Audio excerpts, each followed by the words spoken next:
Now, as I'm coming through here, I want to show you how to do something using a Frisket. So I'm using my blue masking fluid, and you can do that with your acrylic. And I want to come up, I'm going to move this bar of soap down a little bit, and I want to just work this back and forth. And the most important part as you're going back and forth is to protect that brush so that when you put it in the blue masking fluid, it's not going to be a problem. And I just come down, dip it in my container, and I could put this on canvas. I can put it on actually almost any surface. I've got wood here, so you can paint the acrylic on wood.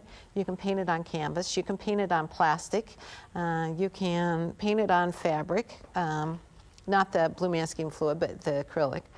And as I'm coming around, whatever shape I want to reserve as I'm working with it, can then have this Frisket put on top of it.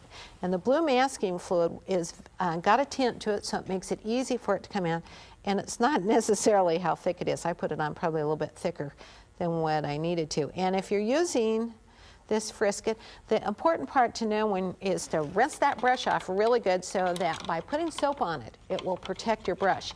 And I know I read a lot of books years ago going to college and taking college, and we always used to use an old brush. Use your very good brushes, but put that bar soap on them, and then come back over and you can put it in. And whatever shape I want to have, I can hold it. Now, as I put this on just a few minutes ago, one that's on a panel right to the side, and I also put it on background so that you can see that you can paint acrylic even on maybe wallpaper. You could do it on a surface that you have sprayed, and when I come over the top of that then, and wanting to reserve that, I can come in with my color, and I've got what I call my foliage brush. This is the one, and it's a real fluffy bristle brush. And mine looks really stained because I've used it so often. When it's brand new, they're yellow or bristle color. I should say natural bristle. And I can come back in, and we'll give you a little more contrast by making a little bit deeper green. And maybe just tapping in an area back up over the top of this. Put some blues.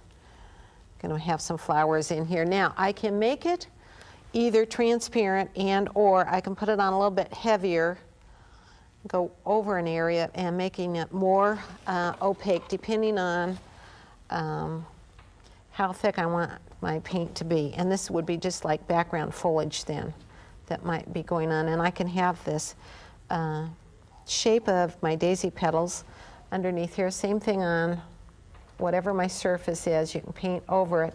It will reserve the paper then for you, and or your canvas or your wood, whatever section you want to do. Now in this area, so that I can see about where it is, I want to come back in very lightly, kind of tap it a little bit so that I don't glue it down. And that will, if I put the pigment on it really thick, I would not be able to come back in underneath it. So there is a limit when you're using acrylics to how thick you might want to put that on before it's removed. Now, I'm just putting on color a little bit so that I can demonstrate how this is going to work. And I want to let this dry a minute because that being wet around it would drag into that section. So I'm going to lift that up, set it over to the side.